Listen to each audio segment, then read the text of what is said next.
बालासोर हादसे पर एससी में अर्जी दायर की गई है। तो सुप्रीम कोर्ट में अर्जी दायर हुई है। आपको बता दें, जांच की मांग कर रहे तमाम जो अपोजिशन जिस तरीके से अब यहां सुप्रीम कोर्ट में दर्ज की गई है। तो रिटायर्ड जज की देखरेख में ये जांच की मांग है। रिटायर्ड जज की निगरानी में कमेटी बनेंगे। तो जिस तरीके से इस बालासोर हादसे को लगभग 40 घंटे गुजर चुके हैं, रेस्क्यू ऑपरेशन खत्म हो चुका है।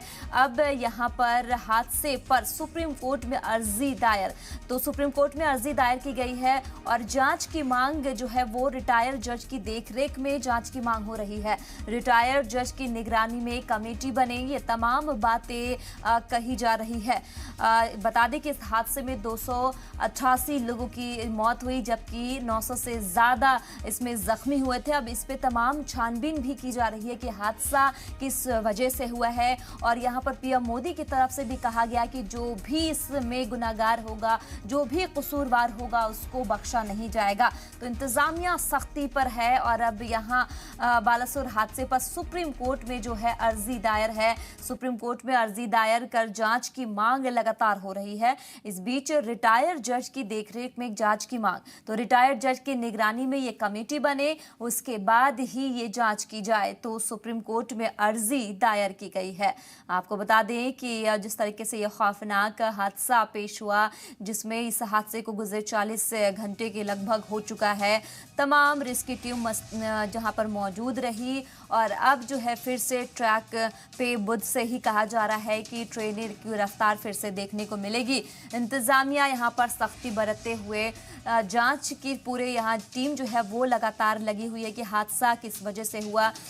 हालांकि हादसे के बाद से भी अब अपोजिशन लीडरान के बयानबाजी भी देखने को मिल रहा है। अब सियासी खेल भी यहां शुरू होता नजर आ रहा है। हालांकि इस बीच हमने ये भी देखा है कि रेल मंत्री जो थे, रेल मिनिस्टर लगातार वैष्णी जो है लगातार मौजूद रहे यहाँ पर और तमाम जो है जानकारी जुटाने में भी वो लगातार जुटे रहे और ख़ुद वो ज़मीन पे आकर पूरी तहकीकात करते हुए नज़र आए हैं। तो जब से ये हादसा पेश हुआ उसके बाद से ही लगातार इंतजामिया ज़मीनी हकीकत पर पहुँच के पूरे छानबीन की जांच में जुटी हुई। अब इस बीच बालासोर हादसे पर सुप्रीम कोर्ट में अर्जी दायर है। सुप्रीम कोर्ट में अर्जी दायर की गई है। आपको बताते चले कि जांच की मांग भी लगातार उठ रही है और जांच की मांग, रिटायर्ड जज की देखरेख में ये जांच की मांग, तो रिटायर्ड जज की निगरानी में कमेटी बनने की भी बात की गई है।